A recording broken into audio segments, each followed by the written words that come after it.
What's up, guys? Scott here from Misplaced Pixel, bringing you our first commentary walkthrough of Resident Evil 4.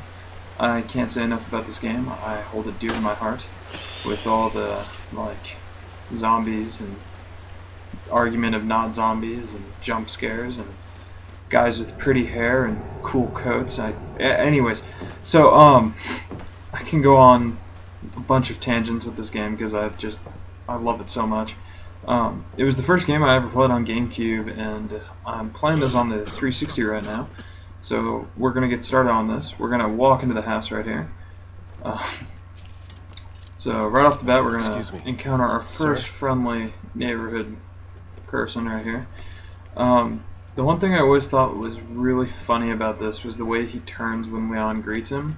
Like he's like showing the picture, and instead of like turning right to Leon, like right there, he does the full turn right there.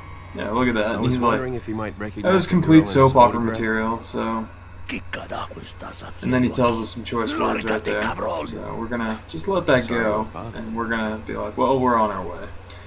So this guy obviously has an axe to grind. So we're gonna put an end to this right now, to his shenanigans.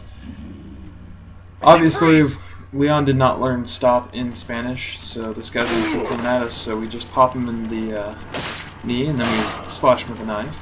We just show it knife to meet him. Yeah, if you haven't noticed, I love horrible puns, and unfortunately with Resident Evil 4, there's a bunch of one-liners. So I try to embody that in some of the walkthrough we got going on here. So already off the bat, this is when you realize the hoop has hit the proverbial fan. So right off the bat, we check it.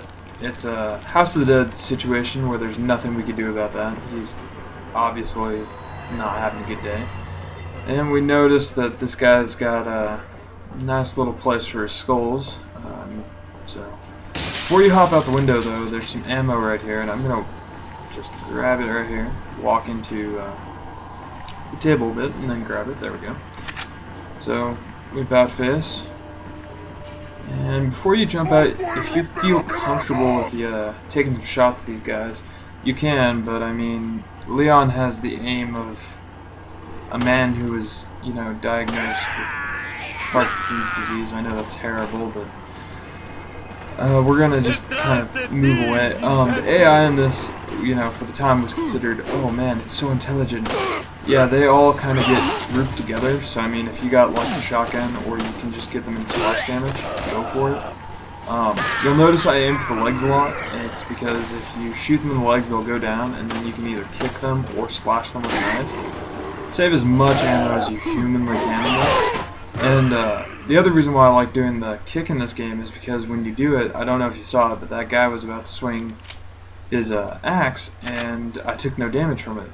Yeah, when you do melee in this game, you take no damage when you're doing the melee. So we run around the house, grab the ammo. I can't explain how crucial ammo is. Ammo and money are pretty much the two things in this. So, and I didn't know this the first time around, but you can actually find this little cutscene. I know it's probably no big secret, but I mean, I never really looked. It's like, those guys are obviously dead. And Leon looks at it and he's like, well, to be fair, I hope the insurance covers it, but it doesn't look that way. And then they do the dramatic upward shot, doing Leon some justice, like, well, looks like it's another day. But that's Leon for you. So as soon as we keep going right here, we're going to take a right into this little house. You're pretty safe for the most part in this opening scene. The cue in the game is when you get dramatic music, it'll just be like lingering, and you're like, well, somebody's here. So I mean, use that kind of as an indicator, but when it's quiet like this, you're in the clear. Now, before we go on, it is crucial to shoot this crow on the signpost. I know it sounds weird, but this crow always drops a hand grenade, and this hand grenade will come really important when we get into the actual village part of the game. So, since we killed two crows, we're gonna help this dog, and it'll be a foreshadowing moment, because we'll definitely see this little guy around, and he's just gonna ominously jump over the fence and into the woods. and that's all we'll see for him for a while. So I kind of bumble around a bit, but there's a red herb around here somewhere. Kind of trying to find like a piece of hay in a needle stack, but you know, yep, there it is.